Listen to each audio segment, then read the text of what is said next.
আসসালামু আলাইকুম বন্ধুরা, এখন তোমাদেরকে আমি দেখাবো গসাগু। দেখো, এখানে আমি 7টি অঙ্ক দিয়েছি, প্রত্যেকটির গসাগু বের করে দেখাবো। এখন দেখো, লসাগুতেও উৎপাদক বের করছি, গসাগুতেও উৎপাদক বের করব। তবে উৎপাদকগুলো সবাইকেই ভাগ করতে পারবে এমন উৎপাদক নিতে হবে। দেখো, এখানে কে যায়? 3 যায়। দেখো, 3 3 9, 3 5 15। আর কি ভাগ করা সম্ভব? উৎপাদক করা সম্ভব? সম্ভব না। তাহলে আমরা কি লিখবো? গসাগু। গসাগু। গসাগু সমান কত? দেখো, শুধু এই 3টা হবে। উৎপাদকে সবসময় গসাগুতে সবসময় লম্বালম্বি আসে, এগুলো কিন্তু আসে না। ঠিক আছে? 3। দেখো, এখানে কে যায়? এখানেও দেখো 3 যায়।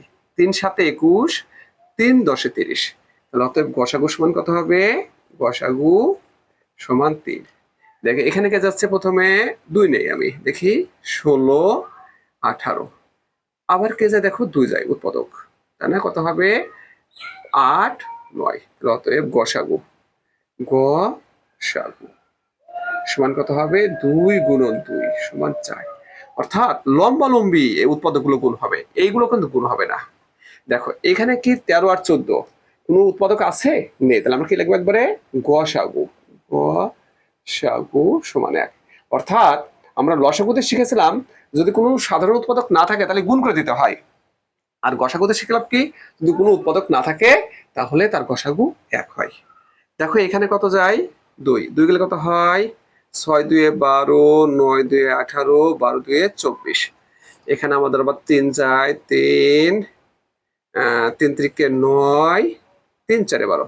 দেখো, আর কিন্তু নেই, কারণ কি, লসাগুতে দুটা সংখ্যাকে ভাগ করতে পারলে সেই সংখ্যাটা যায়, কিন্তু গসাগুতে আবার সবাইকে ভাগ করতে পারতে হবে। তাহলে লিখবো অতএব গসাগু। গসাগু সমান কত হবে? 2 গুণন 3 সমান 6। দেখো তো, এখানে কত যায়?